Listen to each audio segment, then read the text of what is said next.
All right, welcome. It's my annual ArmChair GM of the Minnesota Wild. Got to do this before the draft because the draft is kind of included in this. Let's talk about it. This is just preliminary, how the roster is, what I would do before the draft. We'll start with restricted and unrestricted free agencies. Unrestricted, you got Gustav Nyquist, Ryan Reeves, Michael Chafee, Oscar Sundqvist, Matt Dumba, Klingberg. And you got Hicketts and Mermis, Dakota Mermis, kind of cut off on the bottom. Restricted free agents, you got the Gus Bus, Philip Gustafson, goaltender, Brendan Duhaime, Mason Shaw, Sam Steele, Kalen Addison, Damian Giroux, and Nick Sweeney. Okay, so to start off, you got to sign Gustafson. That has to be your number one priority. It's got to be the biggest priority. You got to sign your goaltender of the future. You don't want him to get a qualifying offer from another team because that could very well happen. You got to sign that extension. Got to do it ASAP. That's your tandem of goaltenders going into next year. Next up, I think a lot of the unrestricted free agents you got to part ways with. If I am GM of this team, if I'm taking over GM today, signing Gustafson, I'm getting those young guys in. I'm further developing those young guys, those players, the future. This is the year. This is the year you got to start bringing up those guys. This is the year you can take a bit of a step back because of those Parise Suter buyouts. Even if you go all in, those buyouts are so hindering, you're probably not going to be a legitimate contender. You're probably looking at maybe a first-round exit. But going into this year, first line, probably pretty much the same, at least as this pre-draft. You got Kaprizov, Hartman, Zuccarello. Second line, Johansson, Eriksson Ek, and Matt Boldy. Same top six as last year. Third lines where you get a little interesting, and you can kind of swap around some of these younger guys as to where they probably fit in. Vladimir Firstov spent all last season in the KHL. It's his second year. Is it his second year of his entry-level contract? Where is he? Yeah, so this will be his second year. He played very well in the KHL. Like to see him in a Minnesota Wild uniform this upcoming season. I think he has a strong training camp. He's a very good player.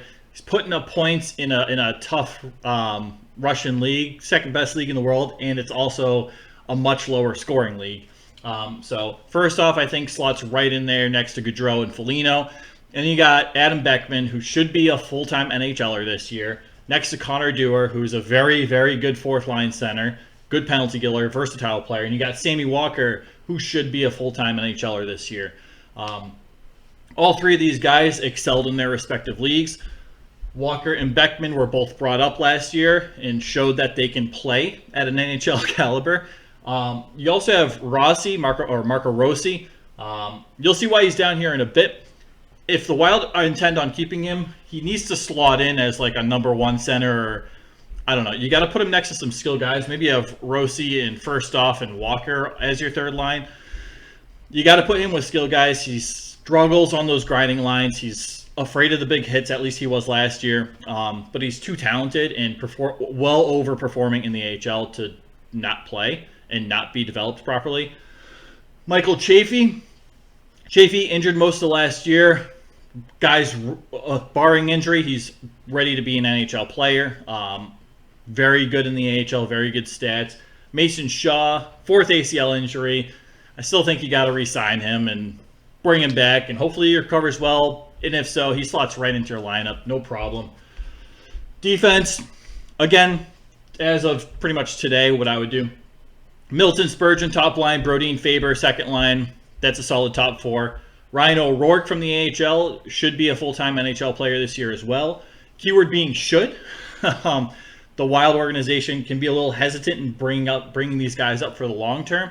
But I think I have four of these guys.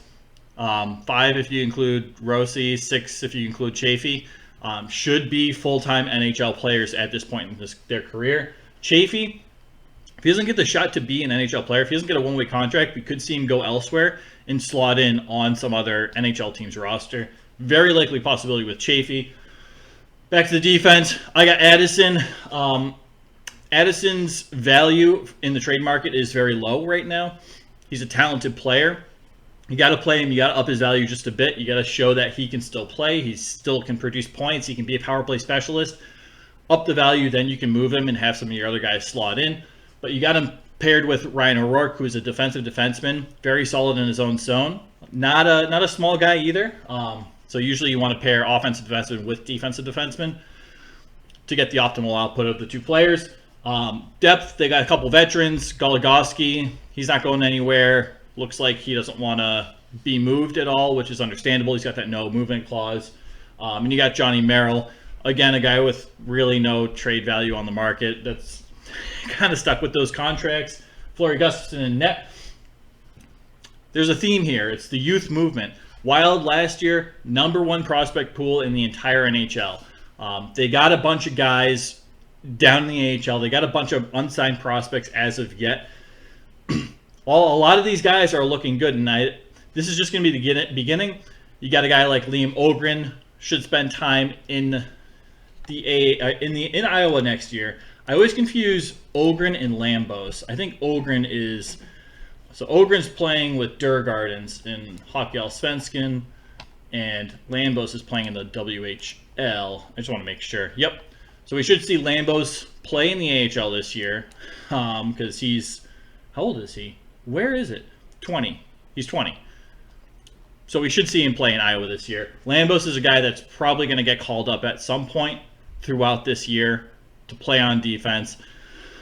Hopefully Ogren plays in the AHL, and adapts pretty well to Iowa and can make an appearance. You got some other guys down in the AHL. You got Damien Giroux, Nick Sweeney, who made appearances last year. But I want to talk about the restricted free agents. So that's kind of up in the air right now. Brendan Duhaime, Bill Guerin, the current GM of the Minnesota Wild, and Duhaime's agent, they're having a tough time trying to come to an agreement. Duhaime's agent wants a little more money, a little more term, and Bill Guerin doesn't think it's warranted. We could very well see Duhaime on the outs. He has some value, but there are plenty of guys that can step in and probably should be stepping into this lineup anyway. A lot of guys happy to be in Duhaime's spot on that fourth line. So I'd probably move Duhaime for, I don't know, maybe like a pick or something. Like nothing crazy. Mason Shaw, I think you re-sign him. Sam Steele, versatile player, but again, you have a lot of young guys you got to bring up. And what does Sam Steele really contribute other than, being kind of that versatile guy? He could play on the first line for a few games, but if he's a permanent first line guy, he begins to look awful. He could play on the fourth line, provide some energy, but again, after a few games, he gets a little too comfortable and doesn't really produce to a point where he should be producing. So I think you let Sam Steele go. You got to re-sign Giroux. You got to re-sign Sweeney. Both those guys are developing very nicely in the AHL. Both of those guys played a game or two in Minnesota last year. There's potential there in the future for these guys to make their way into the Minnesota Wild roster. I don't think it's this year. Maybe they got a few more games called up this year, but I think there's another year of ripening for the both of them. But that's pretty much it. Reeves, a lot of these unrestricted free agents, I think you can kind of let go. Nyquist, you're not going to be able to afford him. Cap space is pretty tight. Was it like $9 million? $8.2 million. Ryan Reeves, again, for what he provides you, and there were times where he stood up for his team and was great, and there were times where you kind of needed him to stand up, like in the playoffs. You needed him to send a message to Ryan Suter for cross-checking Kirill Kaprizov in the back several times and injuring the guy. Like, those are kind of the times you want to see Reeves step up, and he didn't necessarily do that. Great guy. Wouldn't hate to see him re-sign in this market, but again, you want to bring up the other guys. You got some grittiness. You don't have to be an overly gritty team.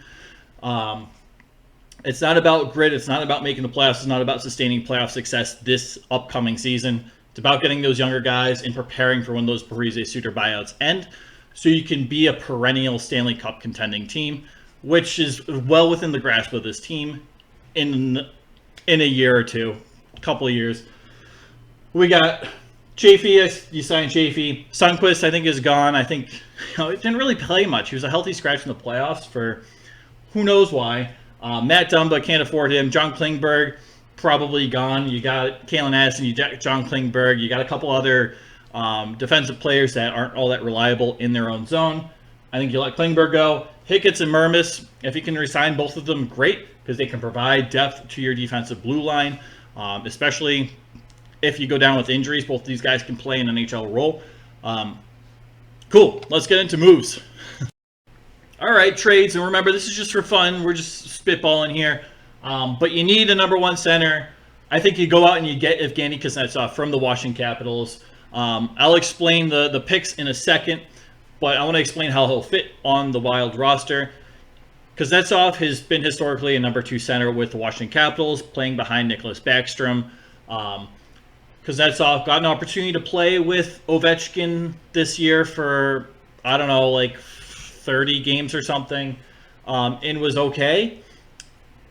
But he doesn't have a whole lot of talent around him. As a result, he had quite a bit of a down year. I don't think his play was awful. I think it's been better in past years, specifically the previous year. I thought it was fine. But he doesn't have the talent necessarily around him to be a point-per-game player. You put him next to Kaprizov, you put him next to Zuccarello. This dude is a point-per-game player. It's one of those things. Caps is a first-line temporary center you can get for cheap. What do you give up? You give up a Vegas second-round pick. The last pick in the second round. It could be a little bit of an overpayment for somebody looking to dump off a contract and you're paying them to assume it.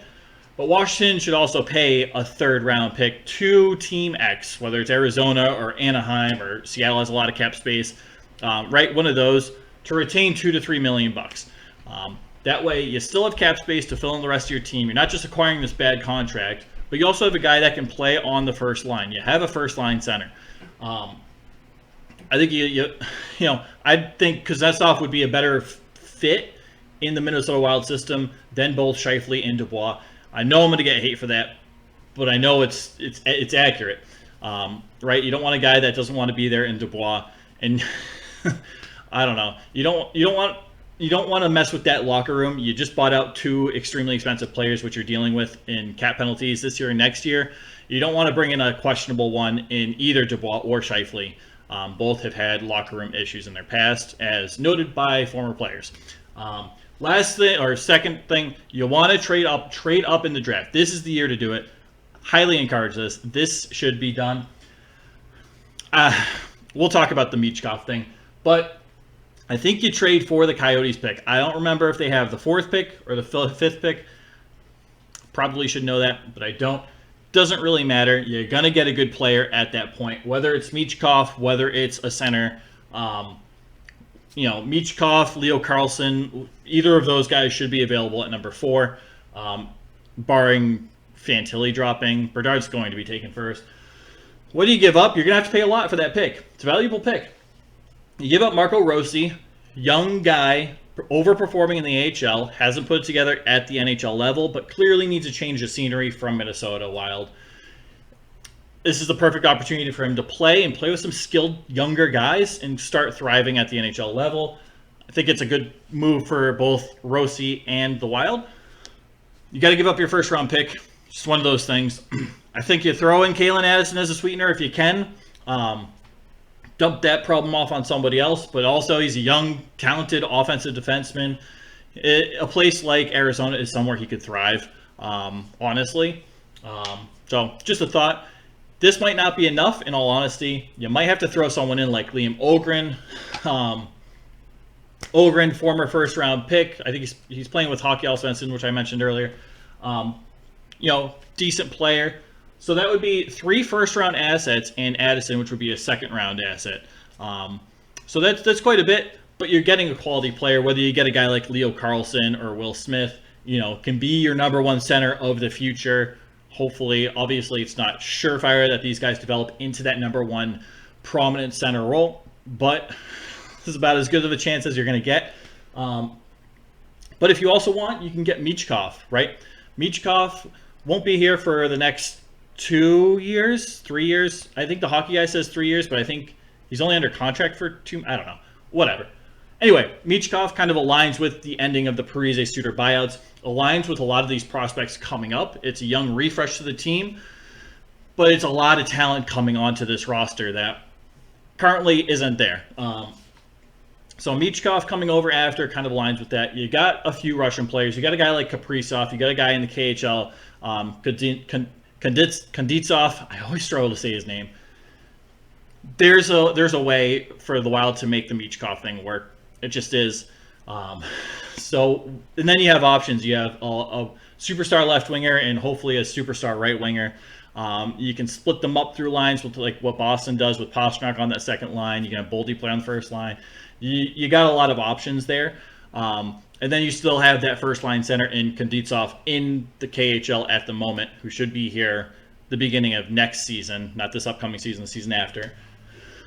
You got Eriksson Ek there, who's a fine number 2 center.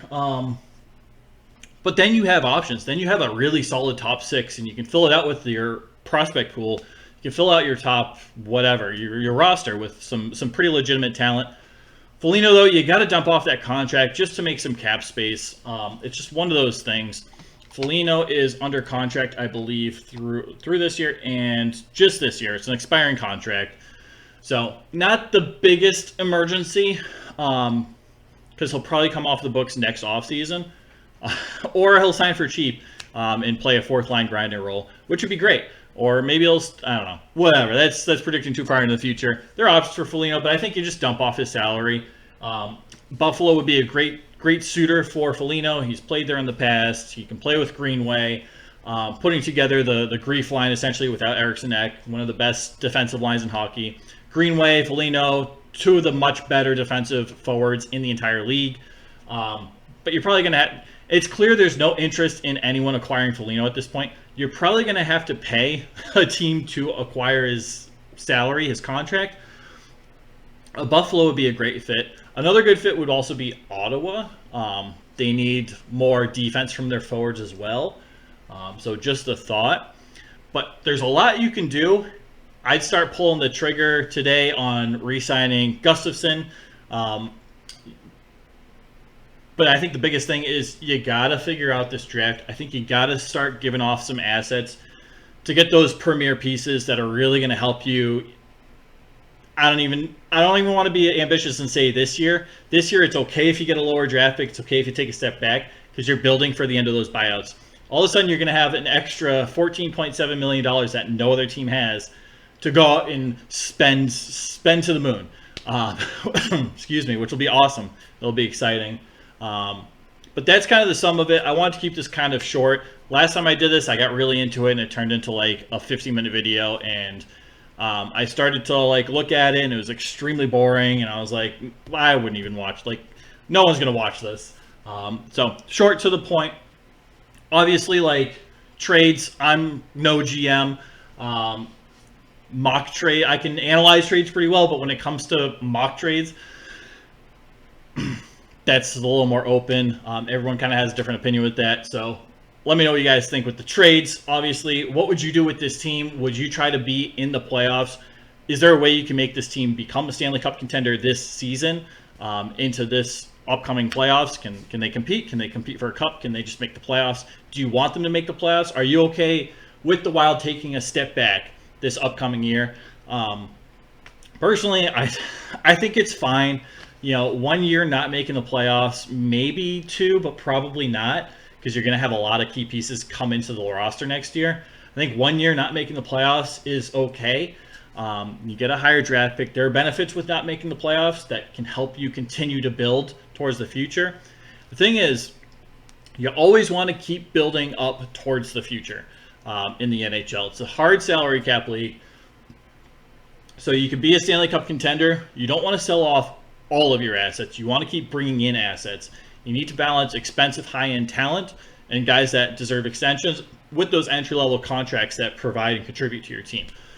So you want to keep bringing in. You want to keep cycling through. You want to keep drafting well.